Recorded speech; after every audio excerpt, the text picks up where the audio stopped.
Oi pessoal, meu nome é Eduardo Alexandre e esse é o Calafrio Real no canal.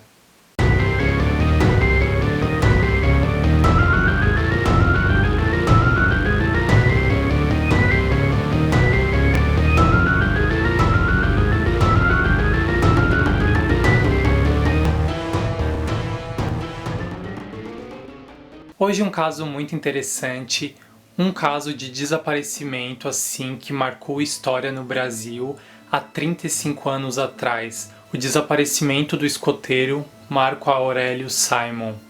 Então é um caso muito louco que até hoje gera muita discussão e que a gente vai ver daqui a pouquinho, que é cercado de mistérios também. Antes de começar, já convido vocês todos a virem aqui no Calafrio Real. Vai lá em cima, se inscreve, toca o sininho para receber notificações. O sininho é bem importante. Para quem não sabe, no sininho vocês recebem uma notificação e vai aparecer: saiu vídeo novo do Calafrio, o Eduardo postou alguma coisa. E daí vocês já vão saber, já vão poder vir aqui diretamente. E mais importante do que tudo, deixa aquele like para ajudar aqui na divulgação do conteúdo e deixa um comentário para mim também, indica aí algum vídeo que vocês querem. Tô recebendo algumas indicações bem legais e vai que vocês me indicam um caso que depois eu conto, que vocês querem ouvir aqui, que eu contando, querem saber mais curiosidades e tal. Então eu aguardo ali o comentário de vocês. Bora pro caso Marco Aurélio, o escoteiro jamais encontrado. Então, gente, vamos começar a história falando de Marco Aurélio. Quem era Marco Aurélio? Ele era um menino de 15 anos, um adolescente na verdade, e que ele tinha um irmão gêmeo.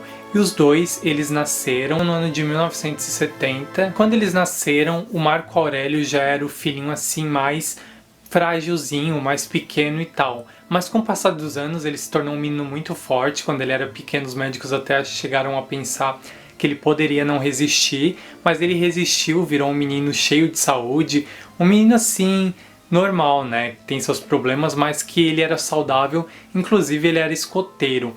Ele e seu irmão, o irmão do Marco Aurélio, se chamava Marco Antônio, e ambos eram escoteiros, faziam várias provas, gostavam de participar de tudo isso.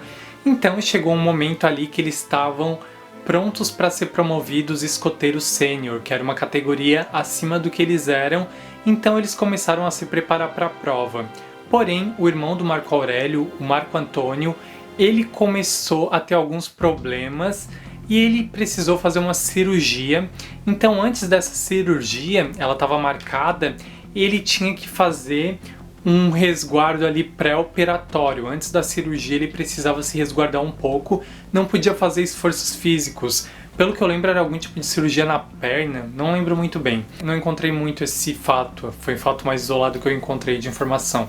Então, como ele não poderia fazer isso, ele teve que cancelar essa prova para ser sênior. Porém, o Marco Aurélio não cancelou, ele estava muito interessado, não queria perder aquela chance e ele continuou com aquele evento lá combinado com o pessoal. A princípio, uma galera fazer uma prova que seria no Pico dos Marins. O Pico dos Marins é localizado na Serra da Mantiqueira, em São Paulo, e fica ali na divisa com Minas Gerais. É um dos pontos mais altos, tanto de São Paulo, se eu não me engano é o segundo pico mais alto de São Paulo, e um dos mais altos do Brasil, então é um lugar bem alto mesmo, e seria ali que aconteceria a prova que constataria que o Marco Aurélio, a função de sênior, esse grau de sênior que seria dado para ele nessa prova. A princípio uma galera grande assim lá do pessoal, mas acabou tendo alguns equívocos, alguns problemas que as pessoas mudaram a rota e acabou indo só o Marco Aurélio e mais 4 pessoas. Uma dessas pessoas era um adulto, era o Juan, ele era ali o professor, o guia deles. Então o Juan, ele era o organizador ali do evento, ele estava indo levar os meninos e responsável por eles. E o nome completo do Juan era Juan Bernabeu Céspedes. E o Juan tinha 30 anos na época e ele estava responsável por esses meninos. Os outros meninos eram Oswaldo Lobeiro, Ricardo Salvioni e Ramates Rum. Então, o Marco Aurélio e mais esses 5 rapazes, entre eles o Juan, que era o adulto ali do grupo, eles decidiam que iam subir o Pico dos Marins naquele final de semana do dia 8 de junho de 1985. Então, nesse dia, eu acho que eles chegaram no começo do final de semana e no dia 8 de junho eles estavam prontos para subir o Pico dos Marins. Ali aquela subida, ela tem um nível assim de dificuldade de médio a alto, mas os meninos estavam prontos para enfrentar, afinal eles eram todos bem preparados, inclusive o Marco Aurélio ele era muito preparado, ele era muito bom nisso, ele era esperto, já tinha ali várias funções bem estabelecidas dos escoteiros e parecia que daria tudo certo nessa subida. Mas não foi bem assim. O Pico dos Marins, a altura dele é de mais de 2.420 metros de altura, e além de tudo isso, como é um lugar muito alto, para a subida, dependendo do horário, as temperaturas caem e fica muito frio. Chega-se a temperaturas negativas lá em cima, então não é assim uma coisa tão simples, é um pouco complexo, tem neblina e tudo mais, como qualquer pico muito alto, né? Então, os meninos estavam subindo já, com o passar da tarde, começaram a fazer a aventura, e lá mais próximo de chegar no pico, depois de muito caminhar, tava tudo tranquilo, tudo certo, a mais ou menos 2.300 metros de altura, então bem próximo do Pico dos Marins, um dos meninos, o Oswaldo Lobeiro, ele pisou numa fenda, machucou a perna e não conseguia mais continuar a aventura. Então, a partir desse momento, a história começa a complicar. Então, ali os meninos não sabiam muito o que fazer na hora, né? Eles ficaram um pouco assim, atordoados, porque a aventura deles estava meio que interrompida, e eles decidiram o que fariam. Viram, não tem o que fazer, a gente vai ter que descer, não vai ter como levar ele lá em cima, voltar, não faz sentido. Então, eles procuraram, como eles eram escoteiros, né, estudando ali, eles decidiram que iriam fazer uma maca para que fosse mais fácil o transporte do Oswaldo. Então, eles pegaram uma árvore que tinha ali, até segundo relatos a árvore era bem fina, assim, tentaram elaborar uma maca e fizeram uma maca para carregar o Oswaldo. Como naquele dia o Marco Aurélio ele era o guia responsável ali, eles fazem umas reuniões de grupo ao redor da fogueira, e eu acho que na noite anterior eles tinham feito essa reunião e ficou estabelecido que o Marco Aurélio ele era o líder ali entre os adolescentes que estavam. Todos eles tinham entre 14 e 16 anos, as crianças além do Juan que tinha 30. Então, como o Marco Aurélio era o responsável, ele se prontificou a descer na frente, procurando ajuda e ao mesmo tempo procurando o caminho mais fácil para se percorrer no retorno ali para eles. Então, eles estabeleceram, tá tudo bem, já que a situação não era muito boa, eles aceitaram, o Juan ali, o responsável, aceitou, e ele disse, leva o giz e vai marcando nas pedras o caminho que tu vai seguindo. Ficou estabelecido que eles marcariam o número 240, pois era ali um tipo de código dentre eles. Além desse giz que o Marco Aurélio levava, ele também levava um apito consigo, que era um adereço ali deles como escoteiros mesmo, né? Então o Marco foi descendo na frente, mas como ele estava ali andando sozinho, talvez ele começou a dar uns passos mais longos, tentando buscar essa ajuda, e os meninos disseram que avistaram o Marco ali uns 15 minutos até depois que ele saiu. Foi o máximo que eles viram, e depois já perderam o Marco Aurélio de vista. Mas até então eles achavam que o Marco só estava ágil, né, tentando encontrar o acampamento deles de volta. Lembrando que eles estavam voltando pro acampamento, também estavam tentando buscar uma ajuda pro Oswaldo. Como ali a maior parte do grupo, entre eles o Juan, o responsável ali, os outros três, eles estavam carregando o Aurélio, eles não poderiam andar muito apressado, eles tinham que andar mais devagar, dependendo do caminho eles não podiam fazer, então começou a ficar bem complicado, eles estavam seguindo o caminho e chegou numa bifurcação. Quando eles chegaram nessa bifurcação, eles perceberam que o Marco Aurélio ele decidiu ir pela direita. Porém, eles perceberam que o caminho à direita ele parecia muito ruim.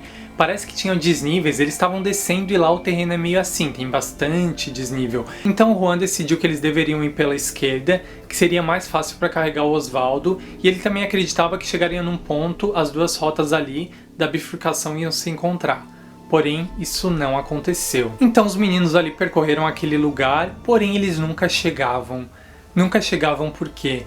Eles estavam perdidos, nem sinal do Marco Aurélio, nem sinal de ninguém. Eles se perderam no Pico dos Marins e passaram a noite inteira caminhando a madrugada sob temperatura de menos 2 graus negativos. Eles só voltaram e chegaram no acampamento deles às 6 da manhã. E quando eles chegaram lá, o Marco Aurélio não estava no acampamento. Então a preocupação aumentou. Onde estaria o Marco Aurélio? Ele teria ido buscar ajuda ali em outro lugar? Nesse lugar que eles montaram o acampamento havia uma casa, e o dono da casa, chamado Afonso Xavier, ele cedeu ali o espaço para eles acamparem. Então eles chegaram lá, tentaram ver se o menino estava por lá, mas não encontraram o menino. E o Juan decidiu voltar e ele passou mais de 5 horas procurando. E enquanto isso, o Marco continuava muitas horas perdido. Praticamente ele já estava um dia desaparecido. Então lá o responsável, o Juan, procurou mais de 5 horas e voltou sem respostas do menino. Quando o grupo chegou ali no acampamento, eles estavam na barraca, acredito que eles chegaram, foram lá ver as coisas, descansar talvez um pouco. Eles escutaram um apito e um grito. Isso foi relatado por todos eles, os meninos que estavam lá, e o próprio Juan, eu assisti uma entrevista dele. Eles disseram que ouviram um apito e lembravam um SOS, um código que eles faziam ali de socorro pelo apito. E quando eles saíram, abriram a barraca, eles viram uma luz muito forte, que eles não sabiam identificar muito bem o que era. E eles foram até essa luz correndo e parecia que eles ouviram a voz do Marco Aurélio gritando. Então eles saíram correndo, foram até o lugar da luz, mas quando chegaram lá não tinha luz nenhuma, não tinha nada, era um breu. E era basicamente onde tinha a casa de uma outra senhora, parece, pelo que o Juan contou. E não tinha ninguém lá, inclusive essa mulher que estava lá, ela perguntou, o que foi esses berros? E eles falaram que não sabiam, e nessa hora ainda não haviam começado as buscas pelo Marco Aurélio, a polícia não tinha sido acionada ainda. Aumentou-se aí os boatos sobre o que teria acontecido com o Marco. Teria sido ele abduzido? Então, após o Juan voltar, ele fez uma busca lá de mais de 5 horas, ele voltou pela trilha, tentou encontrar o Marco Aurélio. O Juan procurou, voltou depois de 5 horas, isso gerou muitas suspeitas em muitas pessoas, porque o que ele teria feito nessas 5 horas? Será que ele estava mesmo procurando o Marco? Mas enfim, vamos continuar. Ele voltou sem respostas, disse que não encontrou, então só depois desse tempo inteiro que eles foram atrás de socorro externo. Segundo o próprio Juan, ele avisou para os meninos chamarem ali polícia, ligarem, mas não foi bem isso assim, que não parece ser uma informação tão precisa. Então, a partir daí começou uma busca enorme pelo Marco Aurélio. Quase 300 pessoas envolvidas numa busca que durou praticamente um mês. Foram 28 dias de busca incessante atrás do Marco Aurélio. E não encontravam nada. Parecia que não fazia sentido. Vasculharam tudo e não encontravam nem sinal do Marco Aurélio. Eram policiais, civis, militares, soldados do batalhão de infantaria do exército sediado em Lorena, o COI e bombeiros, todos estavam mobilizados atrás do Marco Aurélio, mas não havia nem sinal dele, nem pistas nenhuma. Então, ali depois de 28 dias de busca, encerraram-se as buscas pelo Marco Aurélio. O pai do Marco se chama Ivo Simon, ele continua vivo e continua buscando por respostas. Ele tem mais de 80 anos e continua acreditando e, mais do que isso, almejando esse filho, poder saber o que aconteceu com o filho dele.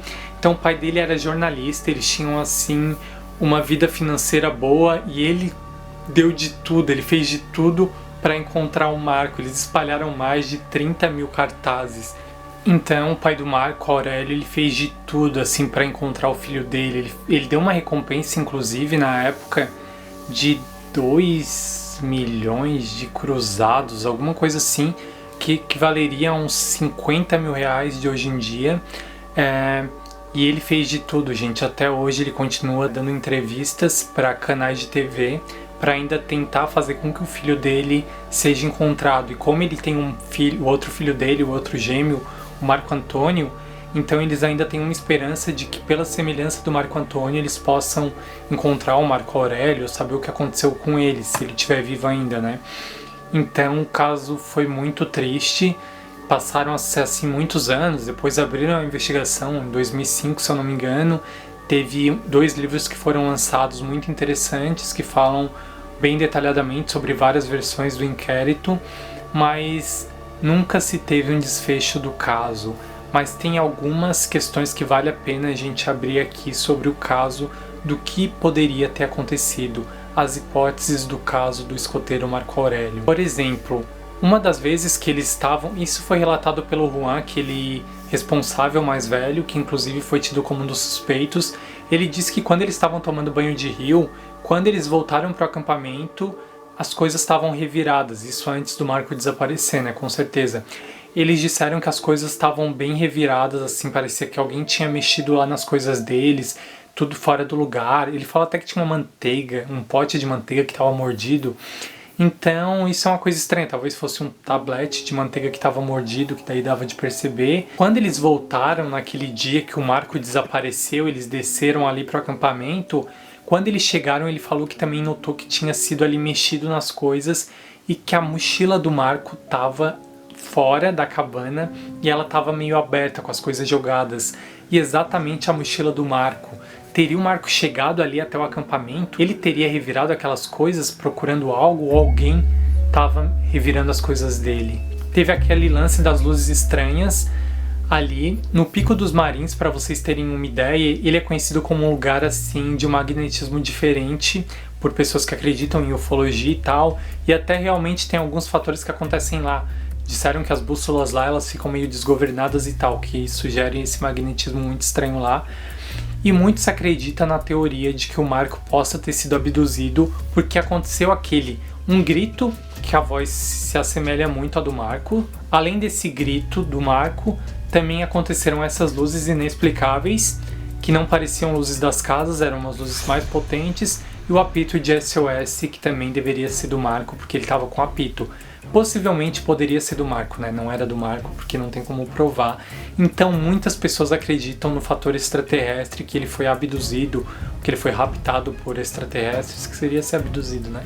Mas enfim, essa é uma teoria muito forte no caso também. Até um dos policiais, inclusive, chegou a relatar esse fato dos OVNIs como possível causa. Outro caso também é a pedofilia, porque o Marco ele era um adolescente, ele tinha 15 anos, chegou-se a suspeitar do Juan ali com 30 anos. Algumas partes da investigação assim levam a crer que possivelmente ele poderia ter feito alguma coisa, mas como não foi encontrado nada e ele também não se separou por um longo período, tem assim, um dos inquéritos disse que o Juan chegou a descer com o Marco ali um trechinho do caminho, mas foi algo muito rápido e depois voltou. E também como depois ele voltou para procurar o Marco, demorou e daí só depois acionaram a polícia, surgiu várias questões sobre o Juan e ele várias vezes não queria falar assim com a mídia e tal, mas eu encontrei até lives dele em canais assim de ufologia bem pouco conhecidos e ele falando normalmente. Também assassinato é uma boa teoria. Será que alguém assassinou o Marco? Será que ele foi morto e enterrado lá, mas não encontraram nada? Ele poderia, inclusive, ter caído. Lá tem algumas fendas, que inclusive chegam a vários metros de altura, como essa que o menino machucou a perna, por exemplo.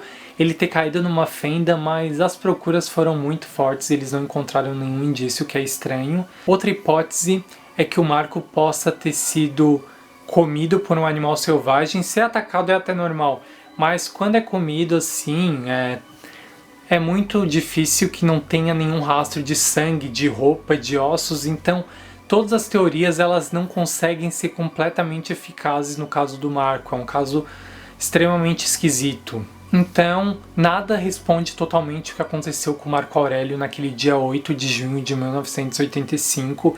A mãe do Marco morreu. Ela, inclusive, chegou a contatar o Chico Xavier, mas o Chico Xavier disse que ele só se contatava com pessoas que já tinham partido. Isso deixou ali um questionamento se o Marco estava vivo. Mas a mãe dele faleceu. Do Marco ela acabou morrendo, não teve um desfecho aí da história do filho, que agora já faz 35 anos que ele desapareceu esse ano. Ela nunca teve uma resposta e perto de ela morrer, pelo que eu vi em algumas entrevistas, eu acho que ela já não tinha tanta esperança, mas ao contrário disso, o pai dele continua esperançoso. Tem matérias desse ano dele falando sobre o filho dele e procurando notícias. Esse pai não cansou, ele corre incessantemente atrás desse filho e de respostas do que aconteceu. Então, pessoal, espero que vocês tenham gostado desse caso. Eu tava com ele assim na ponta da língua para falar com vocês. Era o meu caso da semana passada, mas eu acabei mudando. Eu espero que vocês gostem. Se gostaram, comentem aqui para mim se vocês conheciam, o que vocês acharam da história, qual hipótese vocês acham mais relevantes, do que vocês acreditam. Comentem aqui para mim, por favor, deixem um like para ajudar na divulgação e difusão do conteúdo, que como vocês viram é algo bem complexo, pra gente estudar, pra trazer aqui pra vocês. Se inscreve no canal se não é inscrito, pra gente tá aqui junto e compartilhando histórias e mistérios e todas essas coisas. Toca o sininho, faz tudo, compartilhe com seus amigos pra gente aumentar essa família. Obrigado a todo mundo que chegou aqui até o final do vídeo. Um beijão, até mais. E é calafrio?